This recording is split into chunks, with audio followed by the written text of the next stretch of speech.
Hey, what's going on, everybody? It's Jerry Kuykendall here. We're at the Dream Chaser Spotlight, where we take people that like to take their mess and turn it into their message. And originally when I started this, it was about finding people that are monetizing their purpose or monetizing their passions.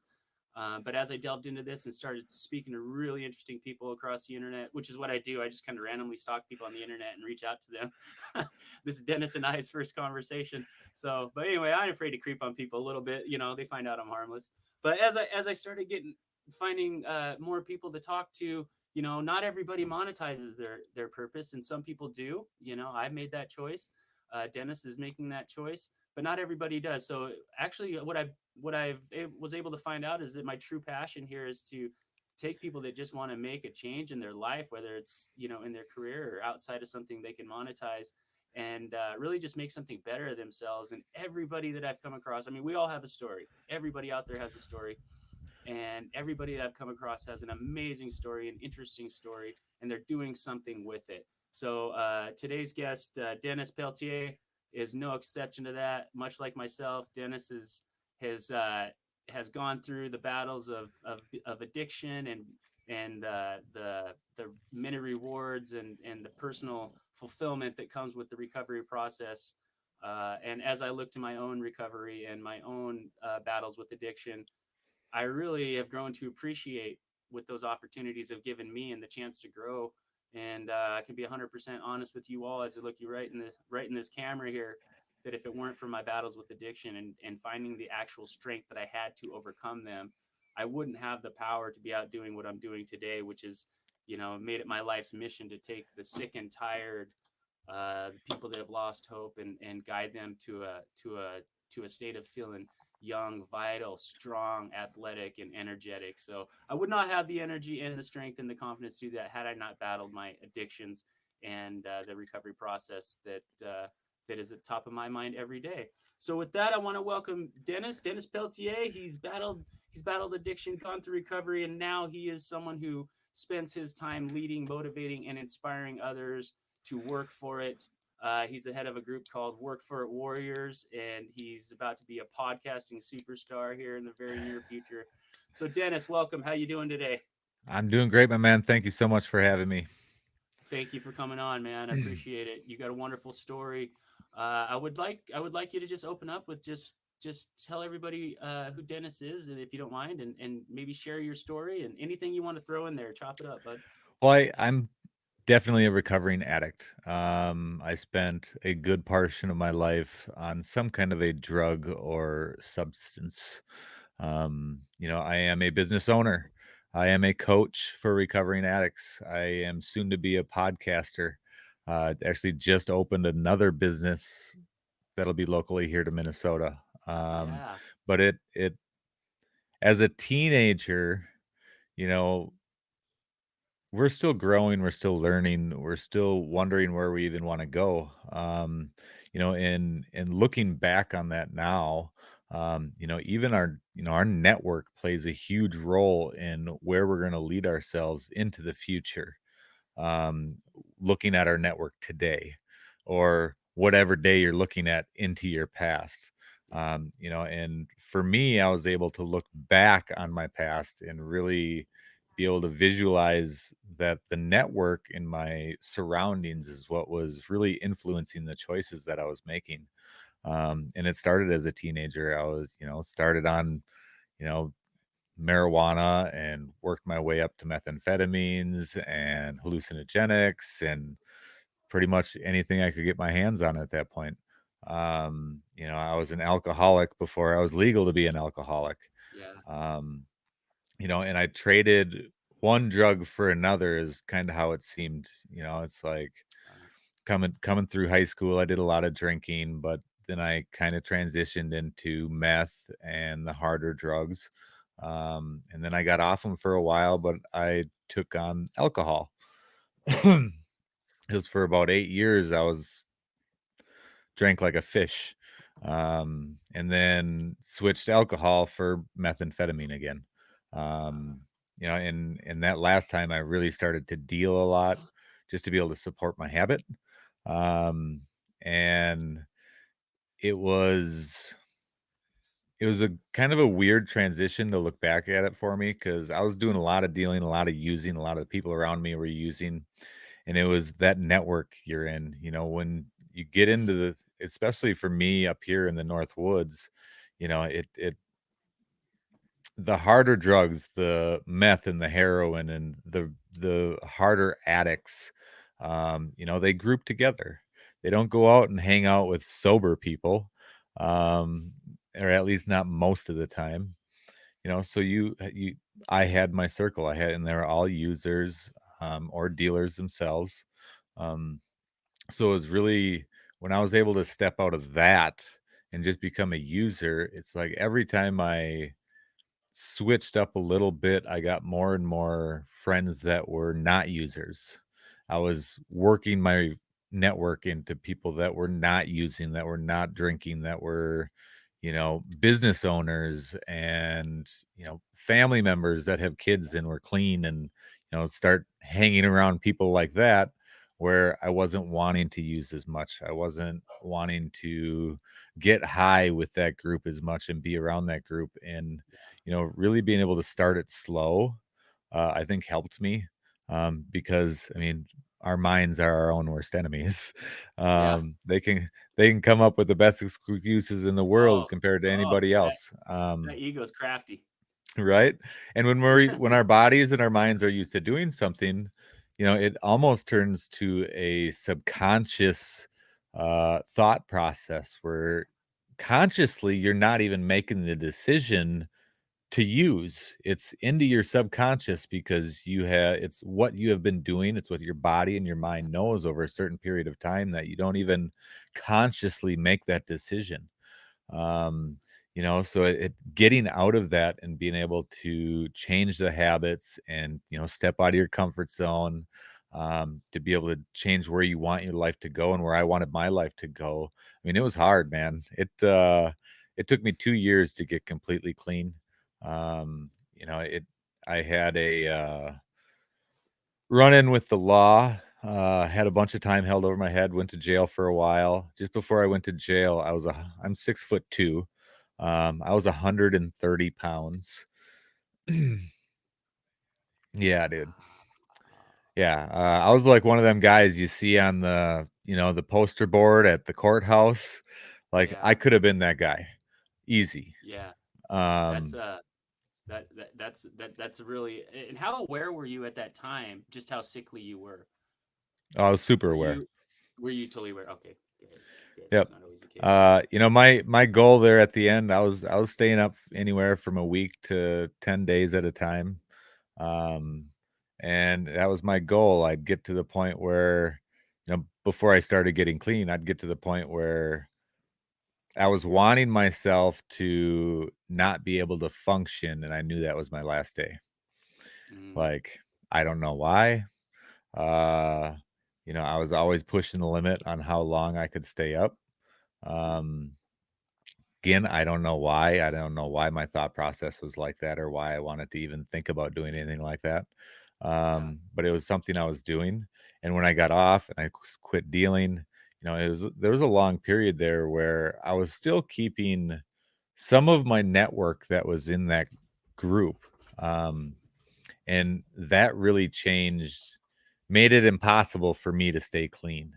Um, Yeah. I was actually the before my last relapse, I was actually clean for about 6 months, and I was working on a job, and this guy I knew I hadn't seen probably a year, swung in, stopped in, put it in front of me. And I didn't even like, you know, and I spent a lot of time going back and looking at it and, visually seeing it. But it's no,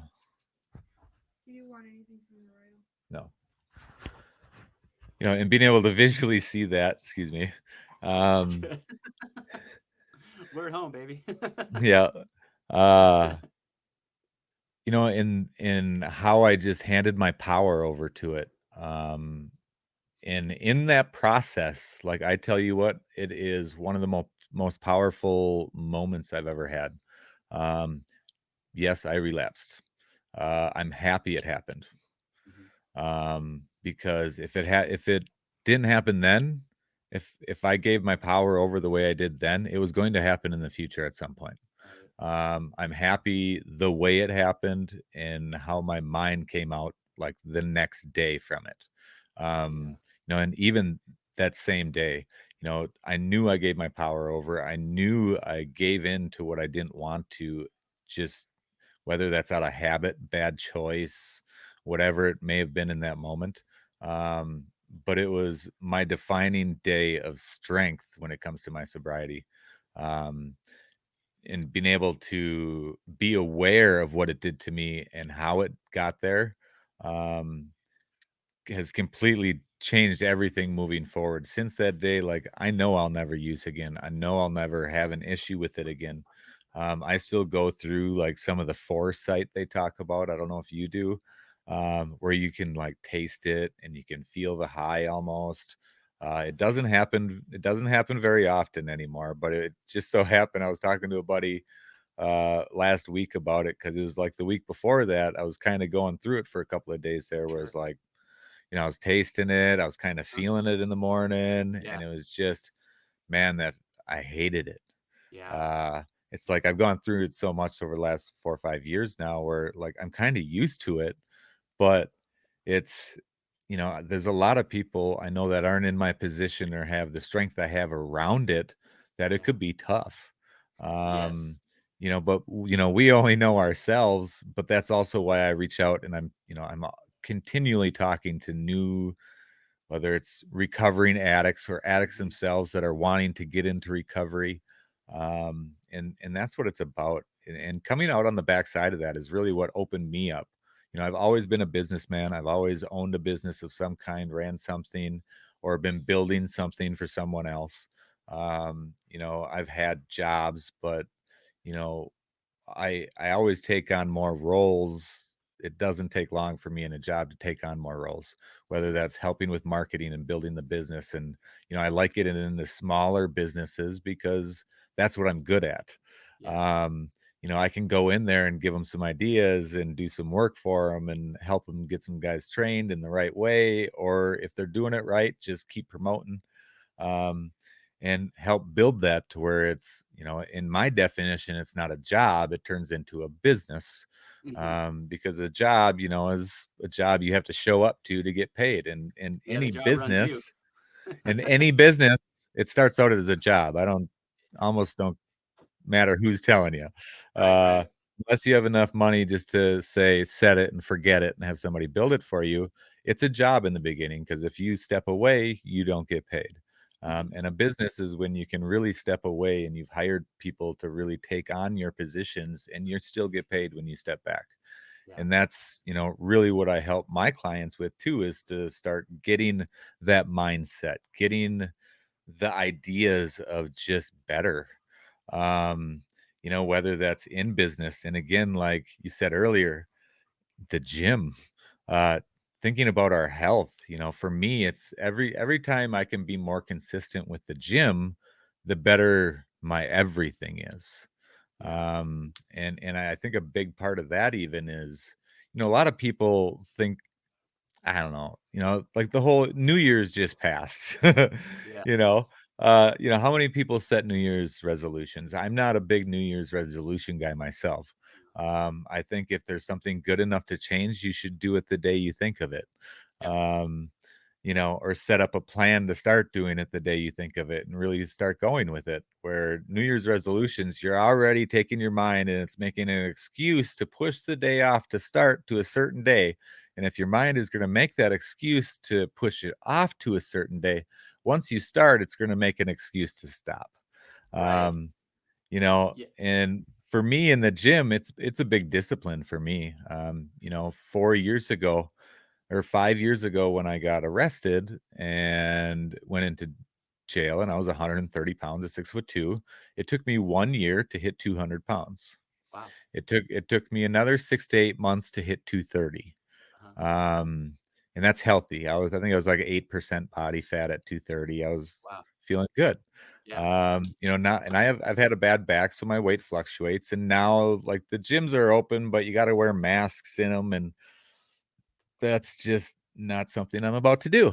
Right. Um, But, my at home, I do a bunch of core workout, walking the dogs, whatever I can get in the mornings, because I have about 2 hours in the mornings where I spend about a half hour on myself, whether it's sit-ups, push-ups, Russian twists, planking, whatever I Yeah. got in that day.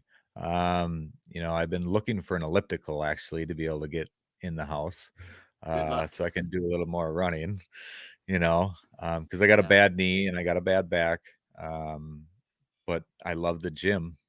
And in the beginning, I'd sit out in the gym parking lot for a half hour, 45 minutes.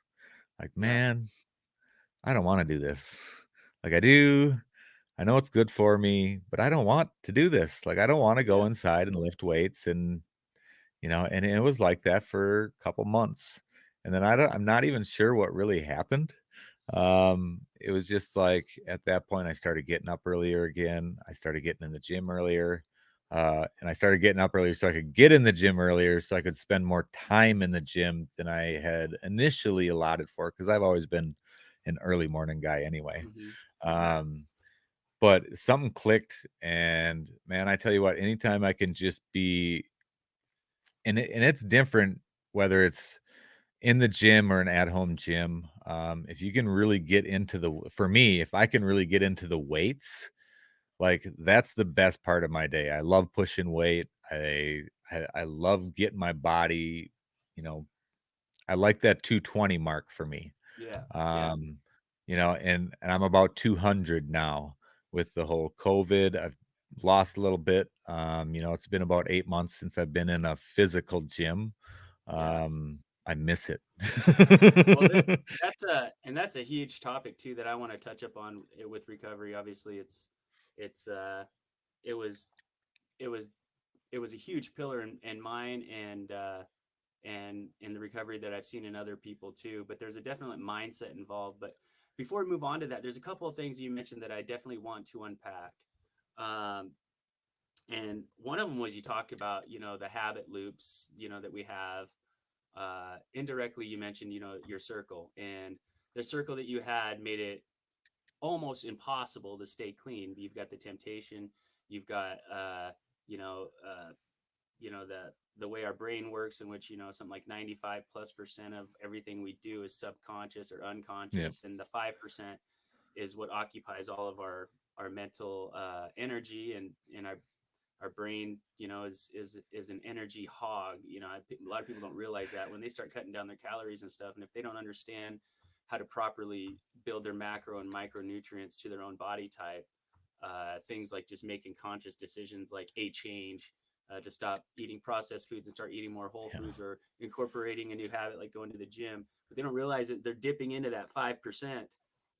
And the 5% that they're doing already, right, is just too much for them, and now they're increasing it to maybe say 10%, which is actually, when you think about everything that you've got to include in a healthy lifestyle, that's yeah.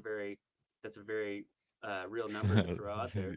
um, but the way habits work, the way your environment works, the way your genes express themselves, all these things that you just kind of pulled out for us, they are all very important in someone's ability to recover, whether it's from like a drug or alcohol addiction, whether it's from a food addiction.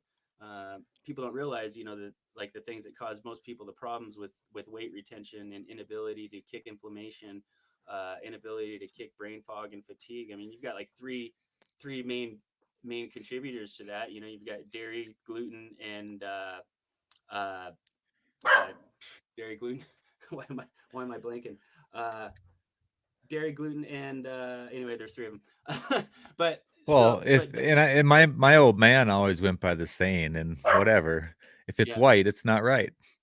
right, right, totally. Sugar, flour, Yeah, sugar. Yeah, sorry. um, Duh, you sugar. know, Yeah, that was the third one. uh, right, And so those create all these. They're highly addictive to people as well. And so what people don't realize in the health and hey, fitness world is that you're battling an addiction.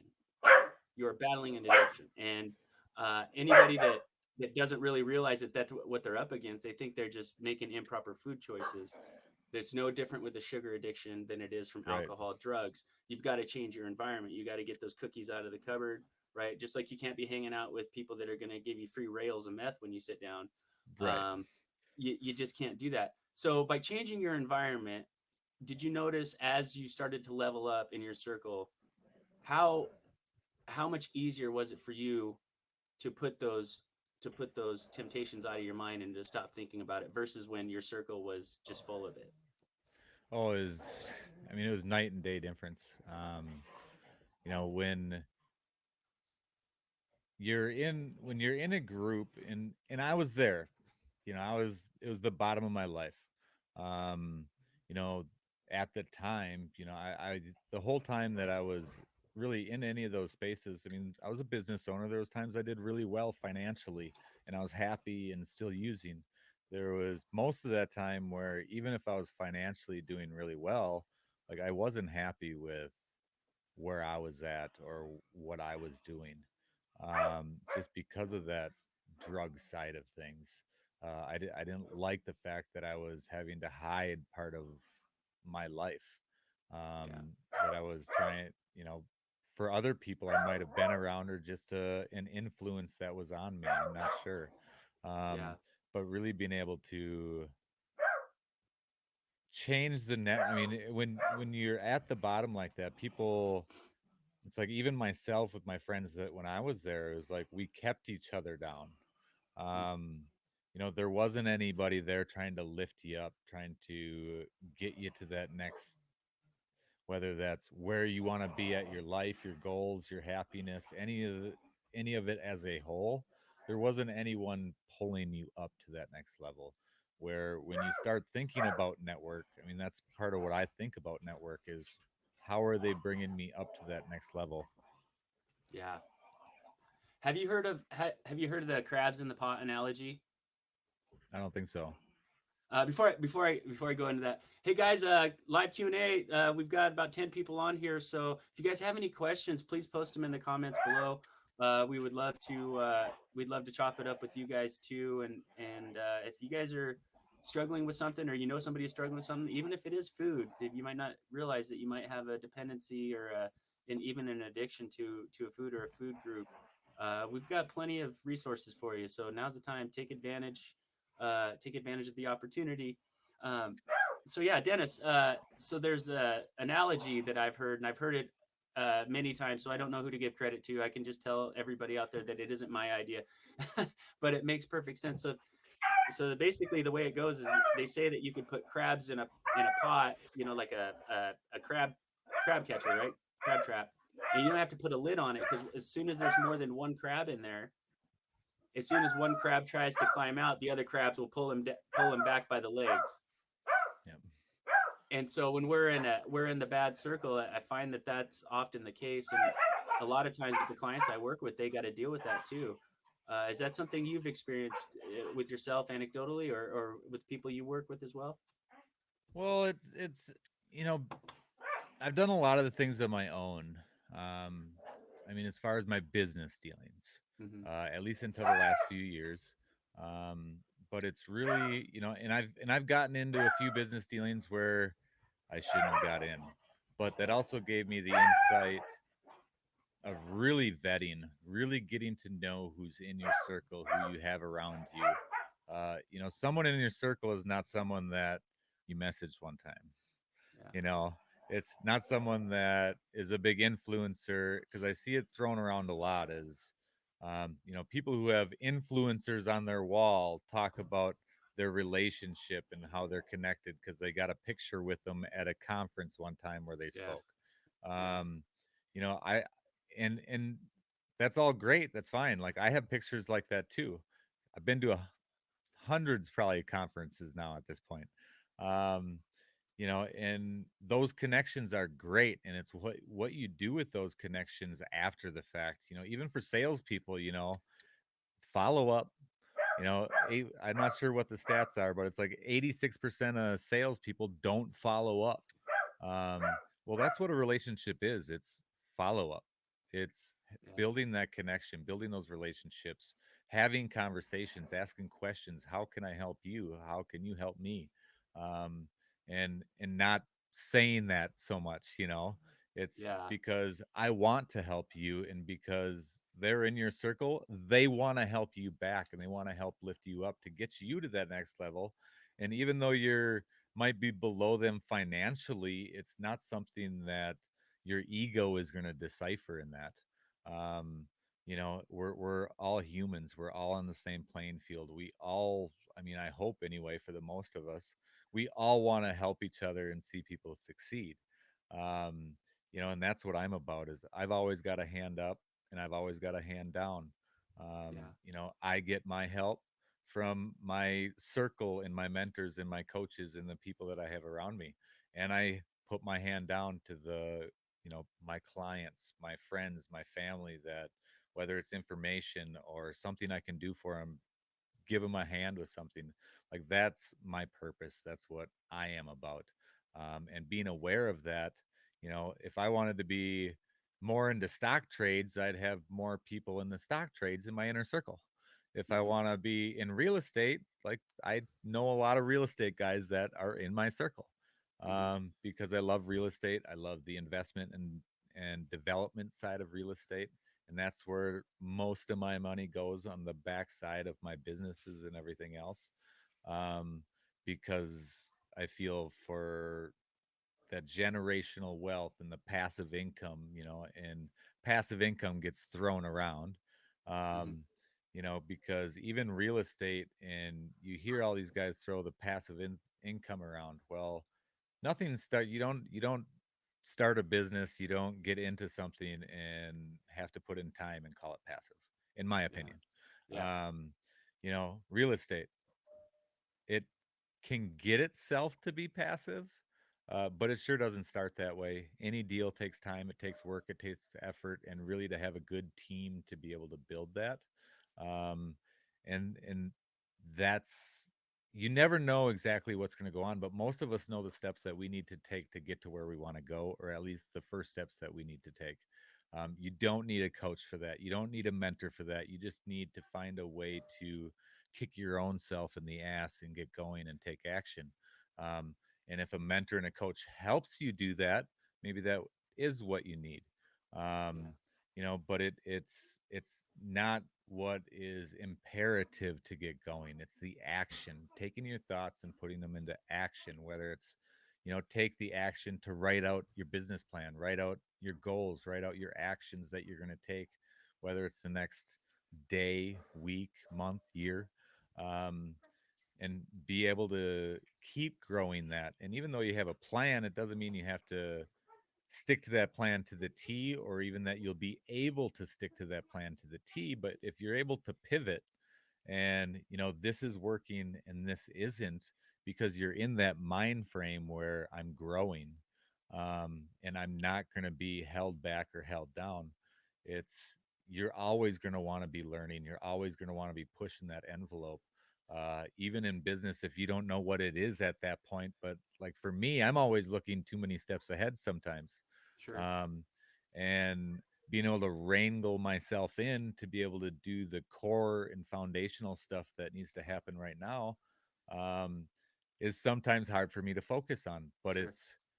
But it all comes back to me at the same time. It's like I get my connections and have my conversations and ask my questions for things that are ahead of business a couple of steps, because then when I get to those couple of steps, I'm already prepared for it, and I'm already getting prepared for the next couple of steps after that, Yeah. as I grow my businesses. And that's part of the reason I love growing business too, you know. Yeah. Yeah. It's very important, like you said, to set yourself up in an environment for success.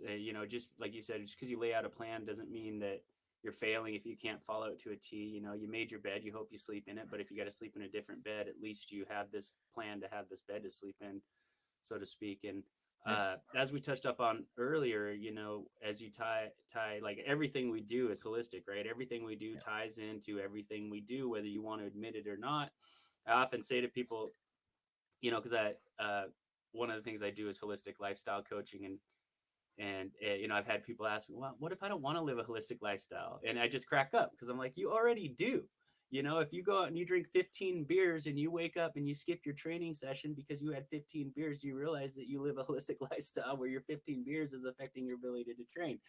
Yeah. So, um, but setting yourself up for success, right? Creating this environment, and around your overall wellness and your overall sense of self, and who you truly identify with, and being in touch with who you can become and your potential, and realizing that we are all untapped potential. I think that bit of awareness right there, like when someone finds that, it's like that magic spark, right? That gets everything, just gets the tinder pile going, right? And every time you repress something, right, it becomes dry, dead wood inside of you guys. Like when you push something down, a dream of yours or potential of yours, you're put here to fulfill it. And every time you do that, you push it down, it becomes dry, dead tinder. But you can find that spark, and it just kicks up.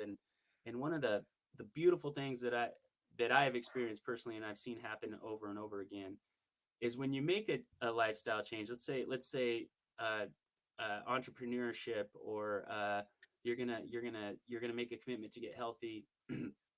And if you are in recovery, kicking a substance, there's this like vast opportunity, but there's also this vast amount of work that needs to happen. But when you put something positive in place, as opposed to just trying to take away a negative habit, when you put something positive in its place, something that you can actually look forward to, and then especially if it's something like like a diet and lifestyle fitness routine, where there's a whole myriad of choices that need to change, and there's a whole like cyclical uh, cause and effect relationship with the decisions that you do make that cause you to look, feel, perform better.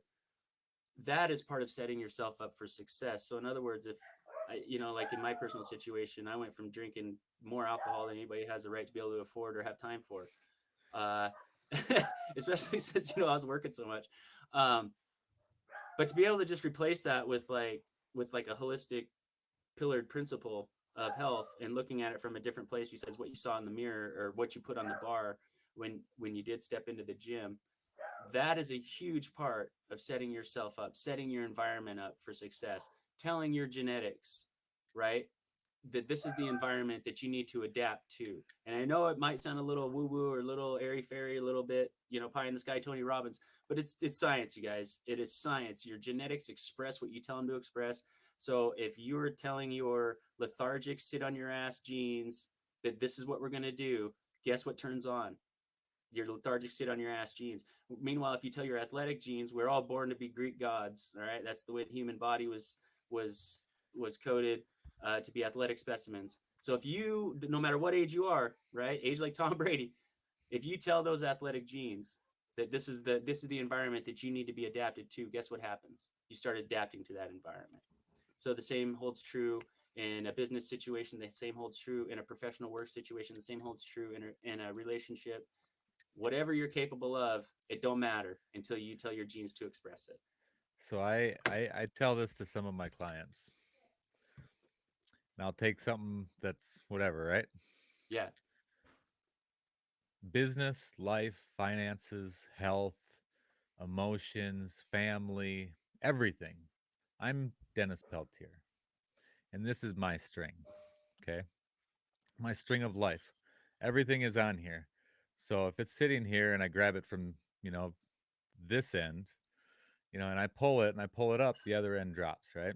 Mm, So if I grab it from this end and I lift it, the other end drops. So mm-hmm, say I want to just work on my health and it's all I want to focus on.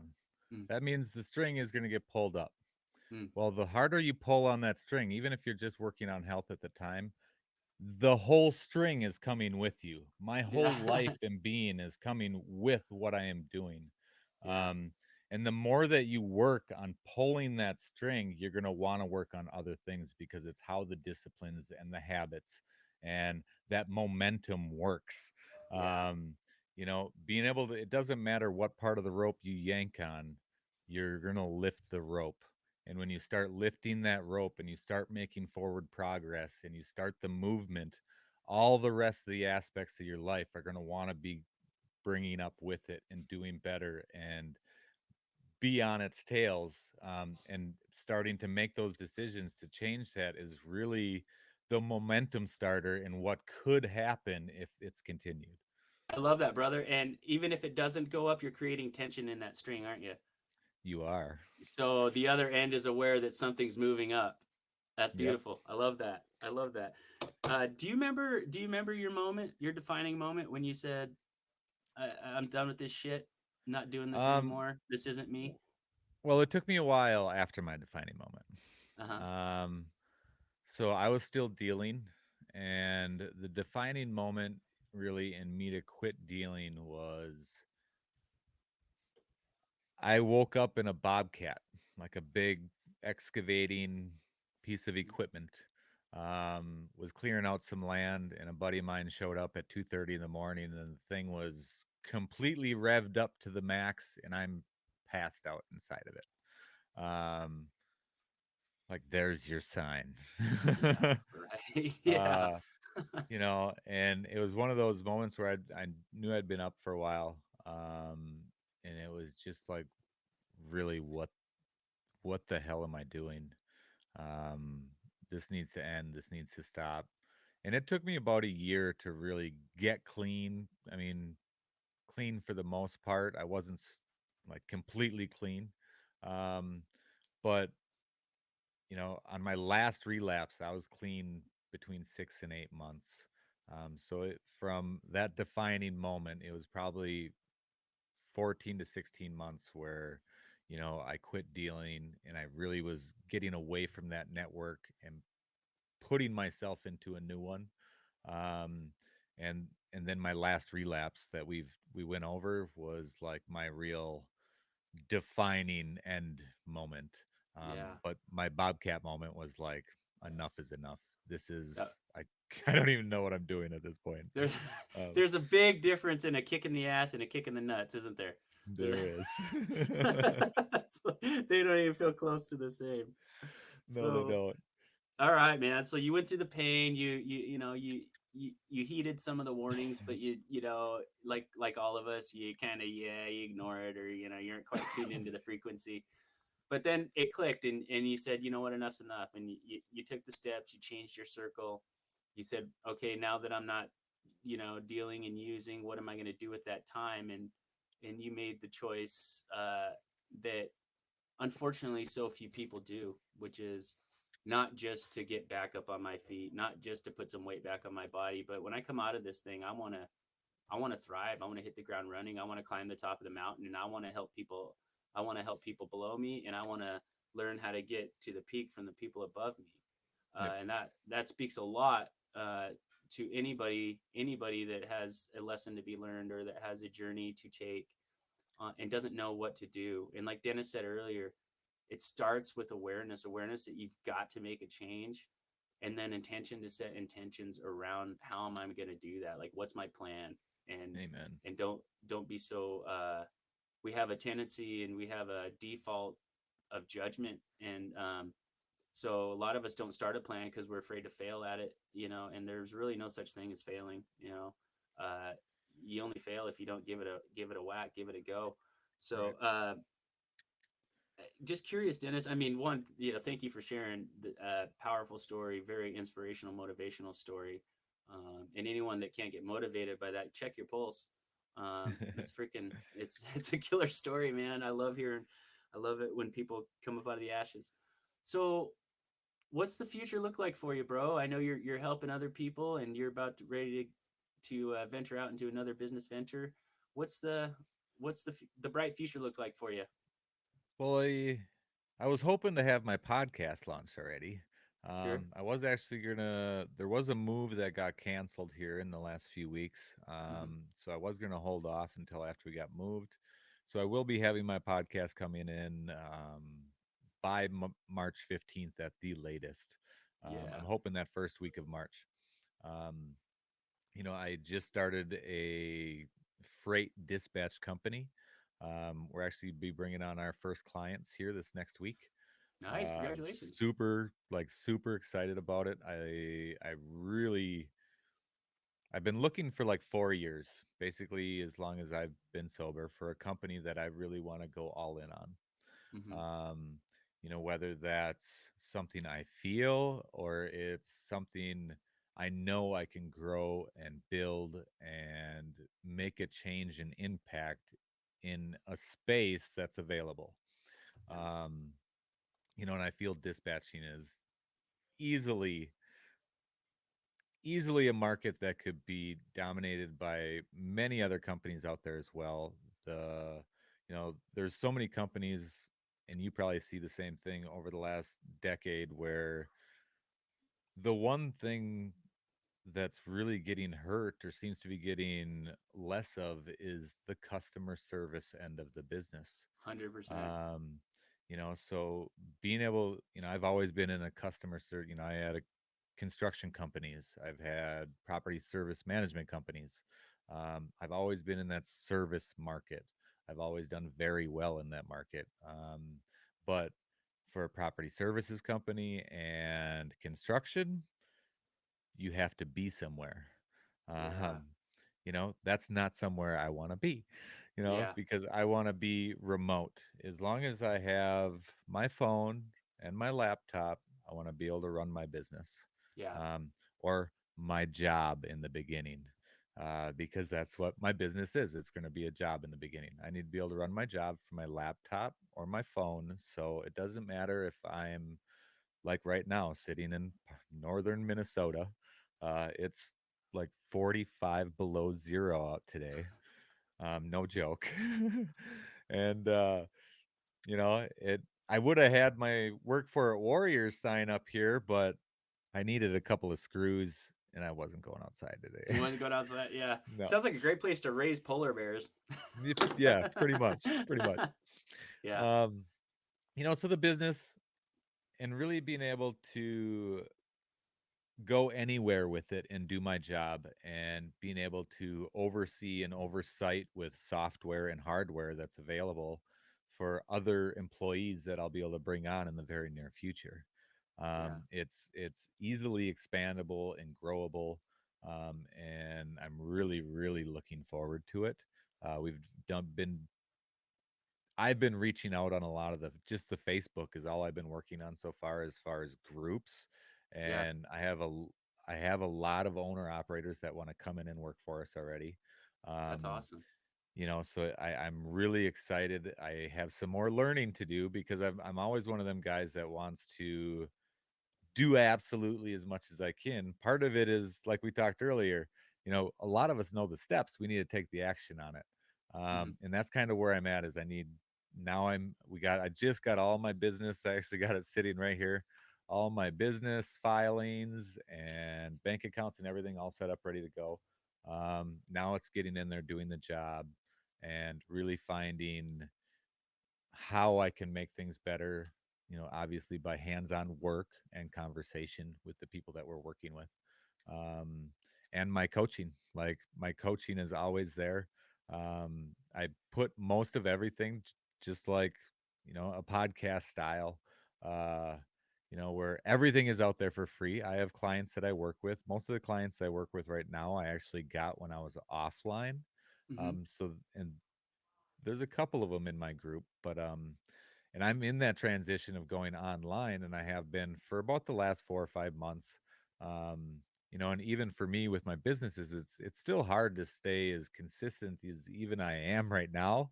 I Yeah. know I have to get better, but it's the business side that my communication with my clients is stellar. Yeah. I would never let that hurt anything. And being able to add value to my clients is always number one. And I'd imagine that's for you too. And that Oh, that's the should be only the thing that case matters. for all Yeah. coaches.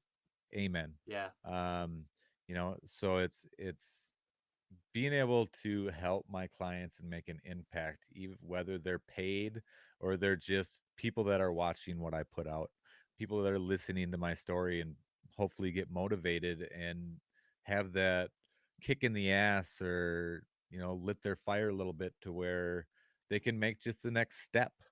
Yeah. And Because that's if you that. make that next step, you have momentum.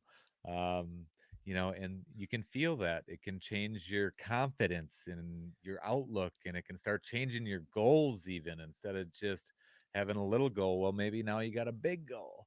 That's Uh, it. Don't be afraid to step in a pothole, on that next step. I That's think right. so many people just get stifled by taking a step, and look for a pothole to step in, snap your ankle, realize you didn't die. It's okay.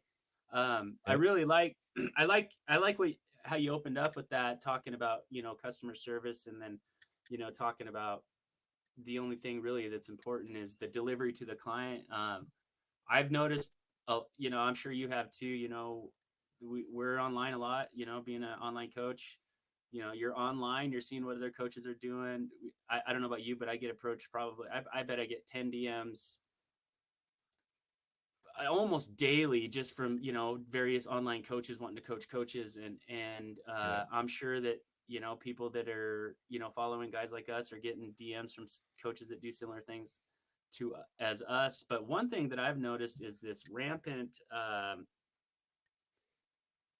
Bitcoin. and I'm not saying everybody. I don't want to offend anybody, but it's definitely a thing. It is a thing, and if anybody out there coach shopping, listen to this, okay? Well, I don't care if you're searching for a business coach, a podcasting coach, a life coach, a personal trainer. Listen to this. The, what I'm seeing is rampant fast food education. Become a life coach in a weekend, become a nutritionist in 3 months.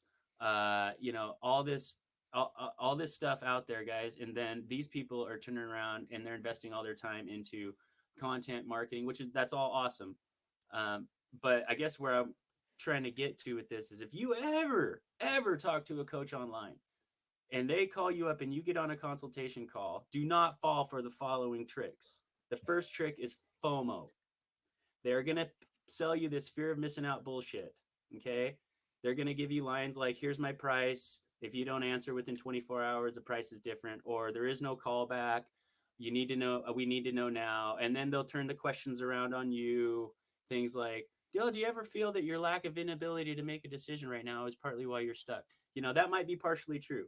But what's going on, guys, is a lot of these coaches are being coached by other people who have a brand and an image, and part of their brand and their image is to get their coaches to this X dollar amount as fast as possible. And really what these coaches are doing is they're going out and they're trying to get numbers to build back, to report back to their groups and their coaching and all that.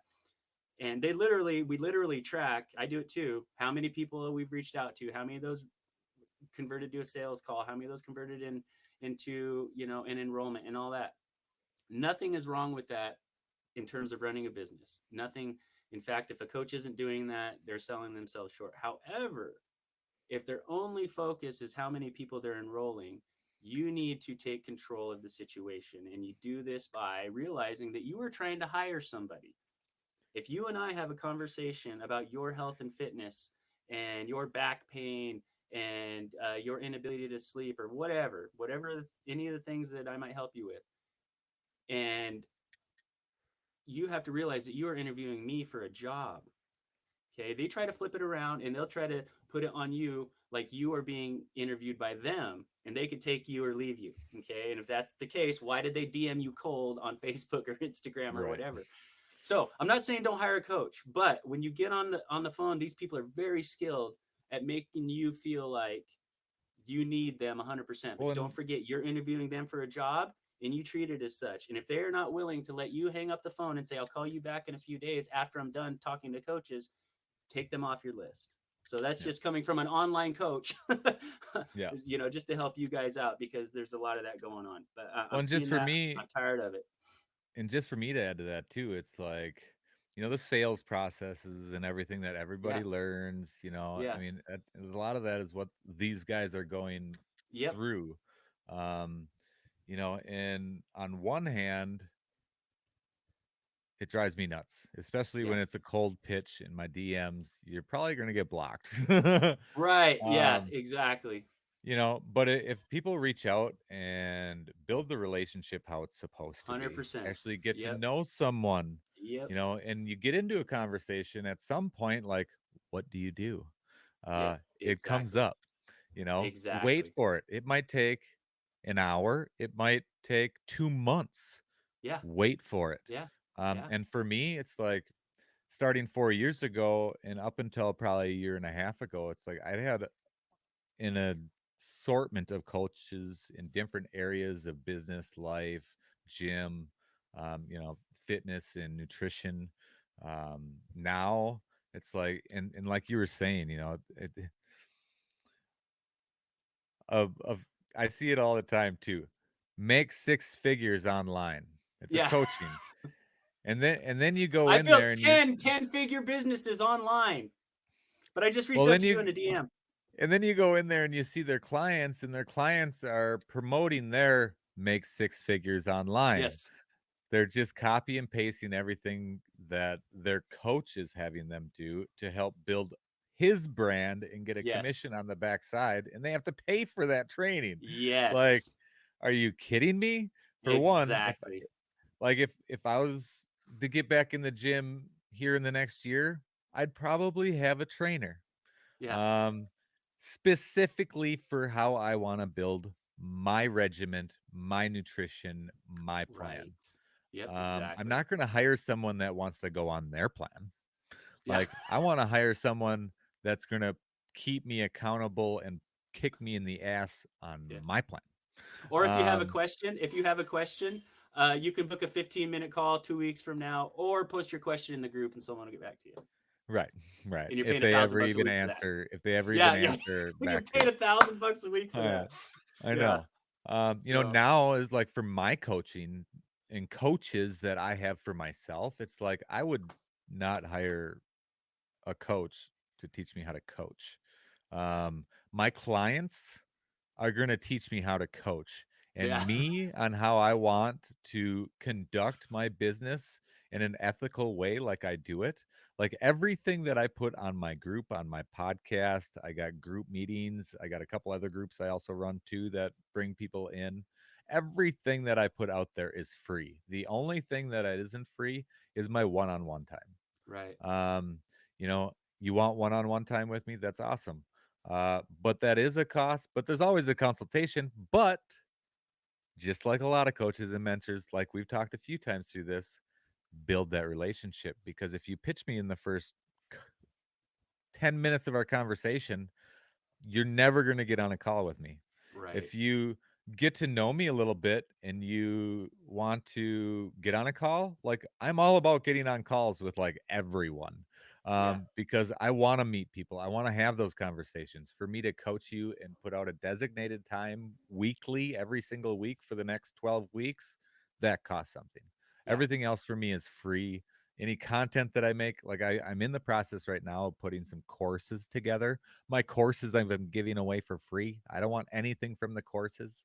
Um, but it's part of my marketing strategy too. Sure. I know how I'm doing it. I know how I want to do it. I don't want to be like a lot of these coaching guys out there that, you know, buy this course and that course and this course and that course when 8% of people that buy a course actually finish it. Sure. Um, Yeah. so I'd feel really kind of crappy for the other 92% of the people that bought my course and never did anything with it. Even though it's on them, it's still not how I want to conduct myself when I know what the numbers are.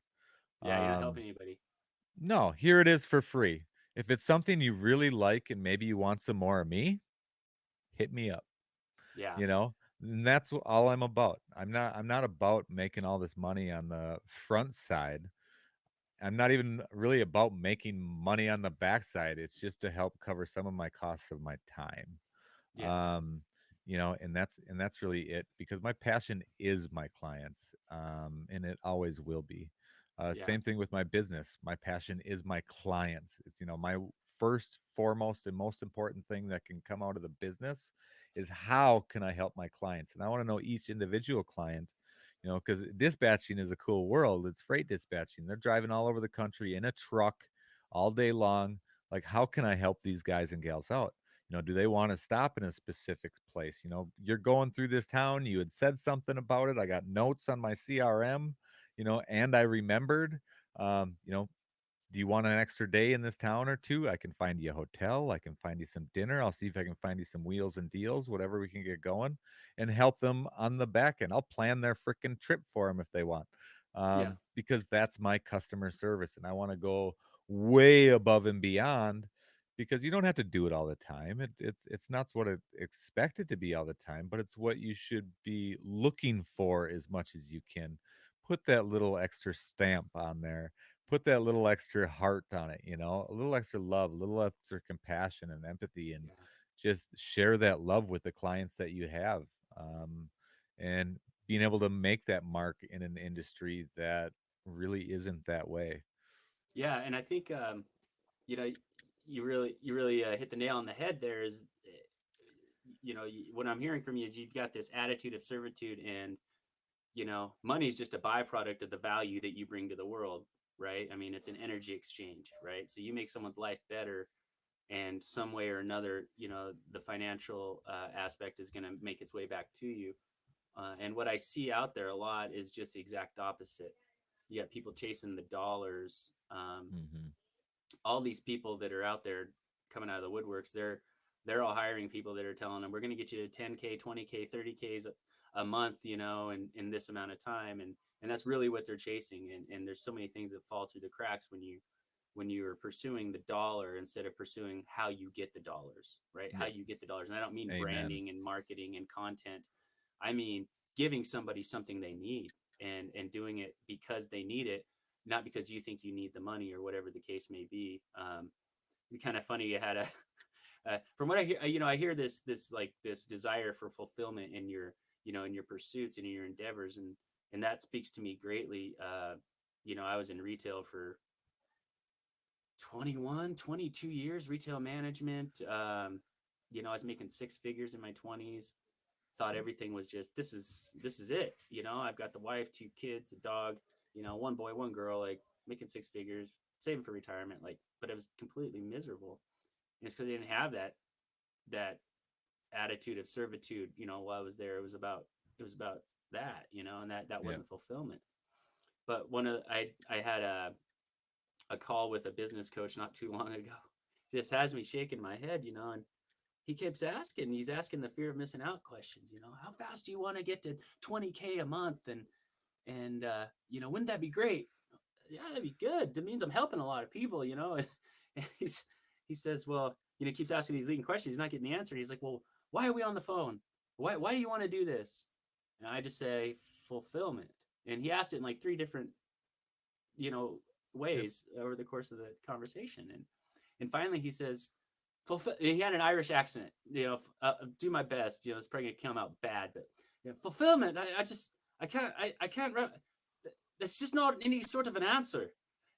And I was just like, what? I was like, it's the only answer. Right. Um, so is that really at the end of the day the root driver for you is fulfillment? Is that something that really just rings your bell? Absolutely. It is like I dove in earlier, like this business I'm starting now, my coaching I have going. These are all businesses that I can work remotely. Part of that is because I want me and my family to be able to travel. I want to be able to have the fulfillment of seeing the world, being able to share memories and experiences with, whether that's other people that we meet out there, that we build connections with, build our network with, and be able to see sights and learn history and anything that can come in front of us at that point.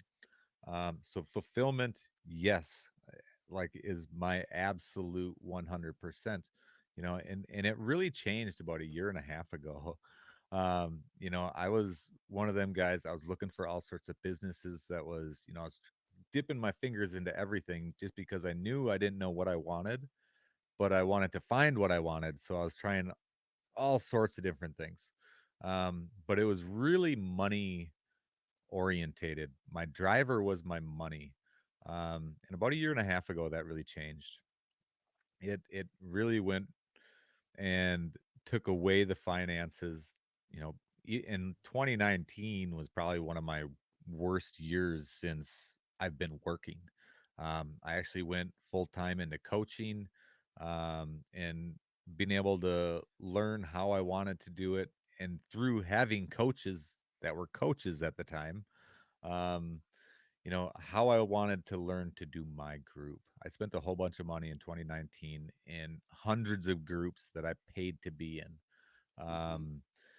Just to see how they were doing it, just to Yeah. see how I wanted to do mine and how I didn't want to do mine. Yeah. And that's really where I've been pushing it now. Um, and being able to push that fulfillment. It's like, and part of that too is the short game. If everybody could just forget the short game, Yeah. like, especially in the very beginning, if you could get past that, it seems like everybody I talk to has about that year or two where it's the short game beginning, where they're money motivated, or they can even be goal motivated, but it's not their passion or their purpose or fulfillment that is motivating them in the beginning, and that's okay. Yeah. um but it gives you that opportunity to go out there and weed through a whole bunch of different opportunities that you really don't jump into because you have too many things going on and you're chasing too many rabbits to catch one. Yeah. Um, and then when you finally figure, it seems like at least was for me, that I finally figured out that, well, one, I'm not making any money doing this. Two, it's driving me up the wall, taking all my time, stressing me out, and I need to just figure out exactly what I want to do. Mhm. I'm a business guy, so like I've gotten rid of all my other businesses. I'm going 100% into my dispatch business and my coaching business. Those are my two things. I do my real estate I've been doing for 20 years on the side. Um, that's kind of my side gig. But once you have your business up and going in real estate, I mean, other than your purchases and the back end work or front end work before your purchase, depending on what that property needs to be able to go into, it just goes to a property management company that takes care of it for me. Yeah. Um, so it's not really a job or something that takes a lot of time for me. So I have two things. I have dispatching and I have my coaching. And Mhm. it's the only two things I'm doing. I don't care if I don't make a single penny. Well, I've already made money, but I really wouldn't care if I made another penny at my coaching if I didn't have to, or if Yeah. I didn't feel like it was something that should be there anyway. It's kind of a pay Mhm. to play. Yeah. I put all my content out for free, but people who want my personal time pay. Yeah. Um, and I think that's reasonable. And like I Yeah. was saying earlier, even my courses, I want to start getting courses out there for morning routines, evening routines, just discipline and habit building. Um, just little snips, or even longer. If I'm actually working on getting VT light systems, so if I can do it through there and have them come in and be a member on my site, like it these are still some of the questions I have, and how can I have it Sure. be free to do that, even if it costs me money? I really don't care. um but it to be able to get that content in my story and being able to help someone else, even if it I don't ever hear about it in my entire life, if I was able to change somebody's thinking that day, or not use, or maybe opened an LLC and went for it, or didn't, however that turns out, if I knew that I helped make somebody or have somebody take that first step, like that's what's worth it. Yeah. That's what's worth it for me. That's Um, exactly it. the possibility of changing someone's life and get someone clean and just being there for them. Yeah. And I know, like, me and you've talked quite a bit lately. Mhm. You're a coach, I'm a coach. We chat. You know, Yeah. I've never pitched you. You've Nope. never pitched me. Nope. Um, we see each other. We're in each other's groups. We're here to add value wherever we can. And maybe in the future, we do coach each other. Right. Um, Yeah. but that's the relationship and the building of it. I mean, obviously, like if we were totally on board gung ho, like we could have chatted a lot more over the last few months. Yeah. Um, but you have to know how a conversation, I mean, everybody has other things going on too. I mean, Mhm. not everybody has 24 hours to devote to one person. Yeah. It's being able to build those relationships, and just like this, I love the fact you invited me on here. I have the opportunity to come on here, Oh share my yeah. story, me and you to meet, build our relationship a little bit more. It's what it's about. Absolutely, absolutely. It's that's the one thing that I'm really starting to figure out, you know, in my young coaching career is that I've never coached a stranger. Um, Yeah, and I honestly, I could be wrong, but I don't think I've ever coached anybody that I've like reached out for on a sales message or a sales DM or anything like that. Now there's been personal DMs that have turned into sales, you know, sales DMs, but it's really about, like you said, it's just it's giving the content out there in hopes that you'll incite a change in somebody. And for me, I'll be 100% honest, and there isn't a lick of bullshit in this. If I go inspire you to make a change and you go hire a different coach and you get to the place you wanted to be, that's why I'm doing it. yep, That's why I'm doing it. Now, if you think that I can add value to your journey, please let's talk. yep. But yeah, that, like you said, it's about motivating those people, because I don't know about you, but for me, I've meditated on it for hours, and why is this drive so strong? And in me, because it is there's nothing aside from the innate instinctual bond that you have with your children and your wife. There's nothing in my life that pulls as hard as this and pushes as hard as this. And I've quantified it, for me at least. It's like, I want to help that former version of myself. I want to go back to that person that was where I was. Uh, and that's the person I want to help anybody and everybody. But we all have like these people that we envision before we create content or before we go live, or for me, I'm picturing that guy or that gal that wakes up every morning with a foggy head, and their morning bathroom trip is a disaster, and they're low on energy. They want to go to the gym, but even on the days that they get there, they don't have the energy to get through it. They don't know what food choices to make. They're making choices they think are healthy, and it ends up backfiring bigger than crap because they don't understand what healthy eating is, because they're following common fitness Well, influencers. and, And and then, I would maybe just go to the point that, like I said before, most of us know the next steps. No, mm, most of us know what we could take for the next steps to get ourselves into a better position. We don't need a coach for that. Like, we know what it is, but our excuses are going to hold us back. Being in our comfort zone is going to hold us back. Um, like for me growing up, and when I first got into my hitting the gym back in the day in high school, it's like my one way my mind thinks is, if you're carrying a little extra, it's simple for me. You have to put out more than you take in. Now, if you want to define and go off of that to make even better results faster, get to your goals quicker, whatever that may be, well, then now, like a guy like yourself to help with the micros and what you should be taking in, how many calories and how long, and what kind of workouts you should be doing to get that exact goal reached. yeah, Um, and I would but we even, all we all know that if you put down the cheeseburger and the beer and you pick up an apple, you'll be being better. yeah, yeah, Um, and it's you touch upon a great point there. And what I run into a lot is, because the client that I'm looking for is has been through the trainer route. It's they've tried the counting macros. They've tried that. They've tried buying online programs before. And what makes me different, and I'm sure yourself too in your line of work, is that we take, okay, let's look at like, if it fits your macros, or calories in, calories out, and let's see how you've been applying that to your plan.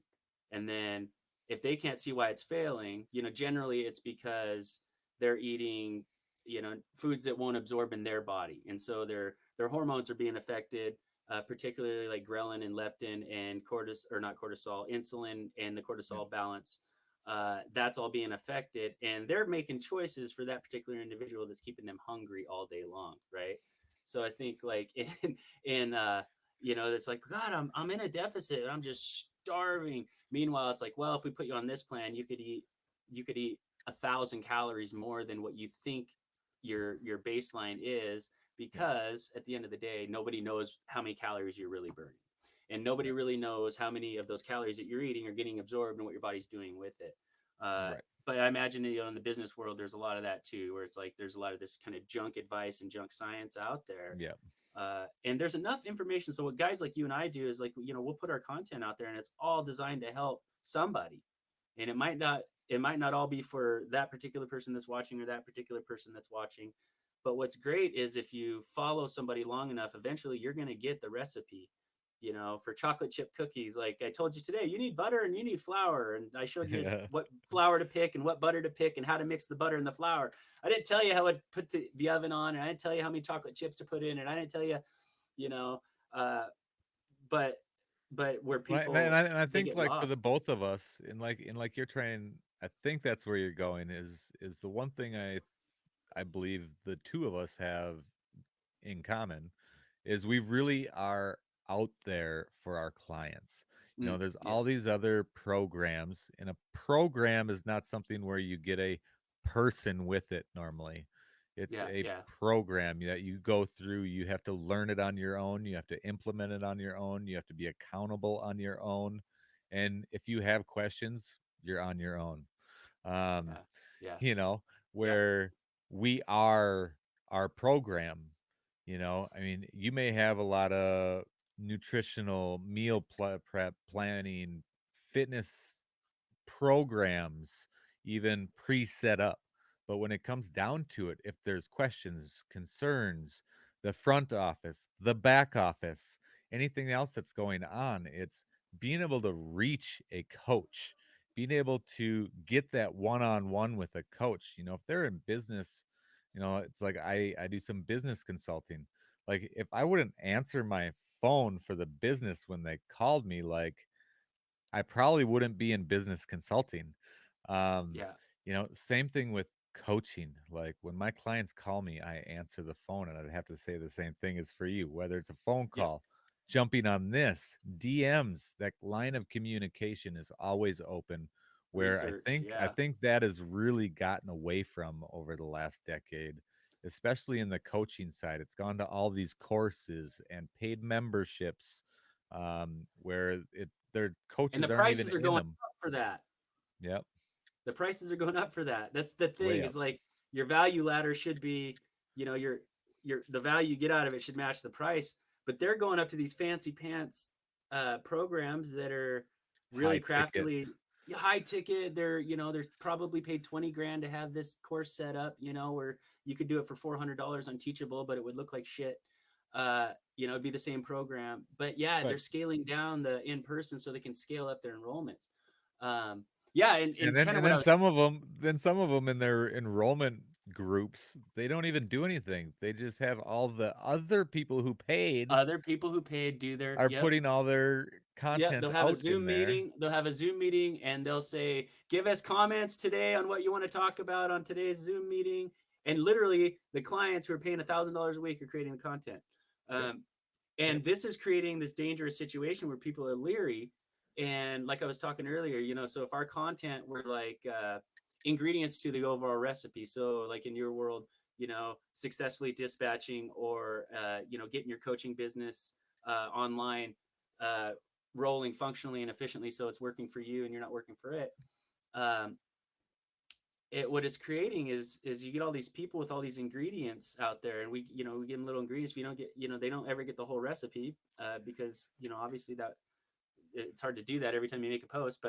Uh but it's creating all these people that are, and there's so much information out there, that are hand picking stuff here and there, not knowing truly what they need in their whole package. And so consequently, the result is 10 years later of going through these different ingredient posts, they still don't know how to make a chocolate chip cookie. Yep, you know, yep, and that's only hurting them. That's only hurting yep. them. And the unfortunate part is, in my world, it gets me work for, clients with, back pain, for example, or shoulder issues, or, lethargy, because they listen to their favorite influencer. So it's kind of this give Well, and and take. what how do you what's the word? How do you get specific with somebody with back pain? What do you mean? How do you get specific Well, like you just as said, far as like when you have clients coming in and you said something about back pain, they've already been to trainers, they've already been to these gurus. yeah. Um, and you got a guy coming in who has back pain. What is something that you would set yourself apart from the crowd with? Well, 9 times out of 10, they haven't got it looked at. So yeah, go Really? see a doctor. And if it has got looked at, okay, what did they find out? Do you still have copies of those scans? Is this something that's going to be dangerous for you to be going into the gym? What causes the pain? What makes it better? What makes it worse? And then what's your current training regimen look like? Uh, Yeah. what do you look like when you brush your teeth? What do you look like when you get in and out of a chair? How do you sleep? Dude, putting How my do you sit socks down? on in the morning is the How worst do you thing. drive? How do you put your socks and shoes on? Correct. How do you read a book? Yep. How do you surf your phone? So it's first of all, it'd be an ergonomic assessment.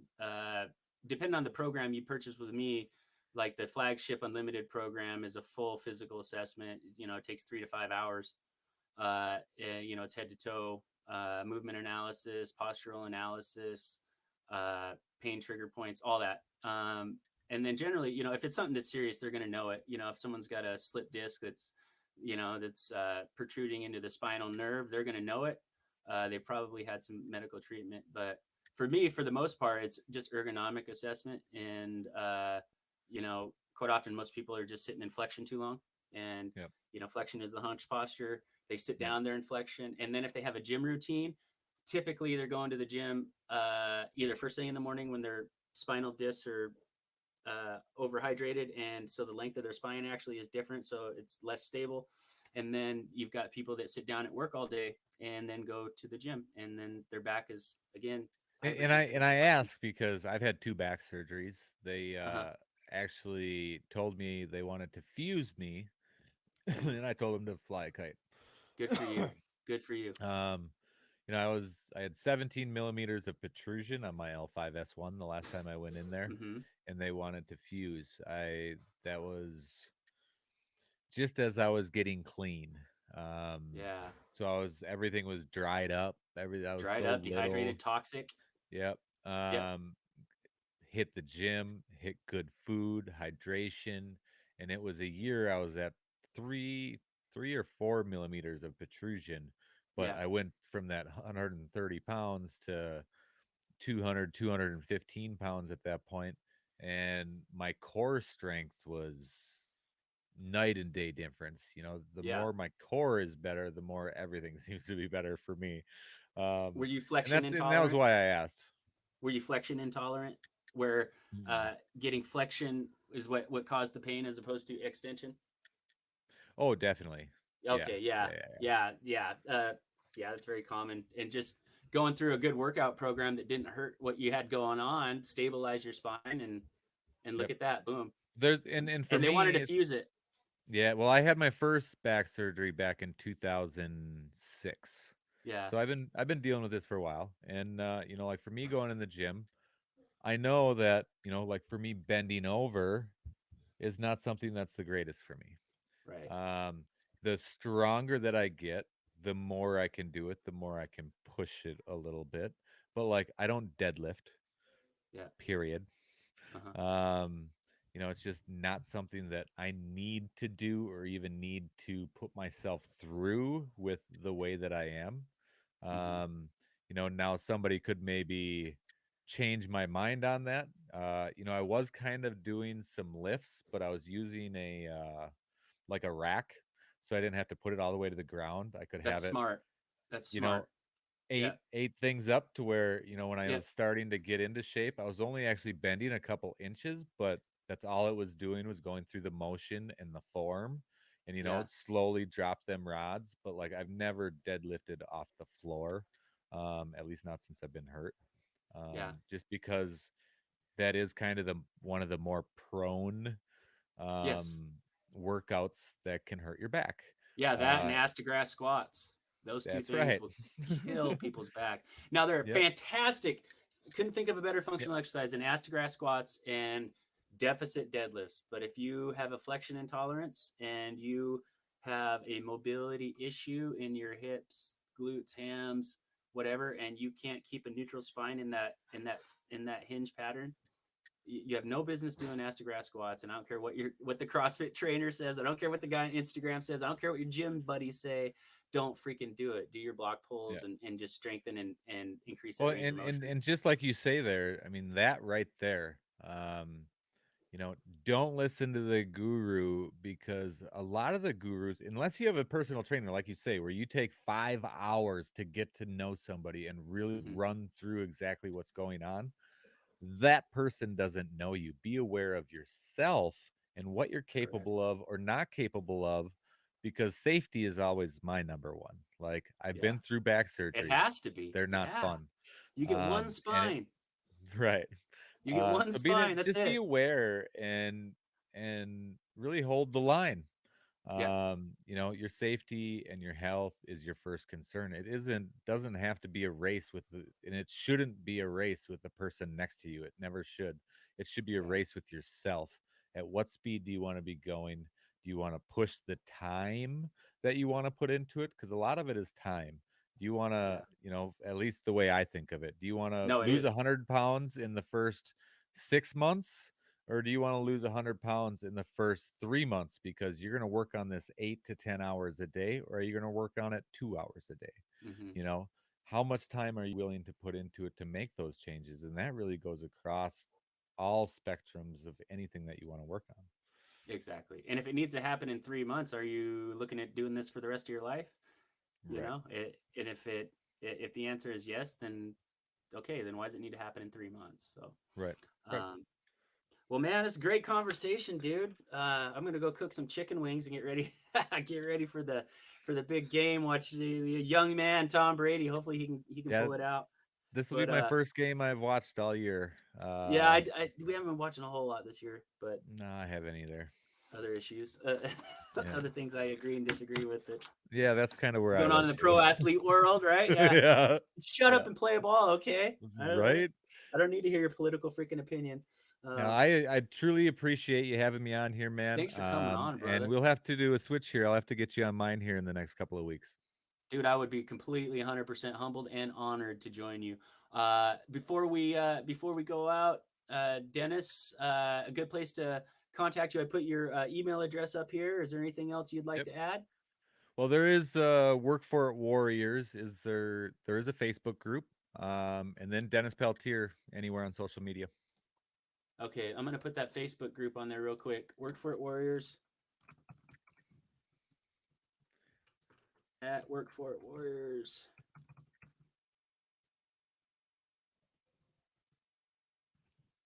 Join that group, guys. It's a cool group. Dennis is a fun guy, uh, and I'm in that group as well. So you might get me like trolling the group here now and then. I do have a dark, wicked sense of humor, so I just might pop in there and troll the group once in a while, just see Well, if you and guys I are kind paying of do attention. just like the same thing you got going on here. I do the interviews inside the group, and then anybody that's inside the group can come on the interview, um, which is I like. It really gets the conversations going. You know, I'm Heck only yeah, one guy looking at it from one angle. It's cool to get different angles coming in, and just that different point of view to really take the conversation even to the next level and really dive deep into what's going on. yeah. We have to But do yeah, something in the looking group forward too. to seeing anybody come in there. And dude, like I said, man, I truly appreciate today. I appreciate it, man. Thank you so much, guys. Look Dennis up. Give him a call or give him a follow and give him a contact. Just a hell of a guy. He's doing it for the right reasons, which is why him and I are talking today.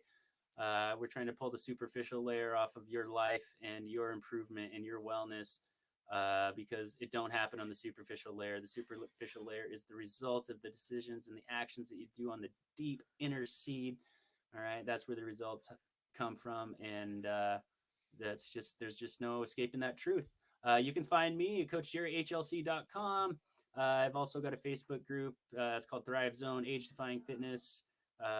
Invite your friends, join it, come on and check out the Work for It Warriors Facebook group. Dennis and I are in there, and give us a chat. Maybe we could be on a show together, all you guys. So thanks for your time today, guys.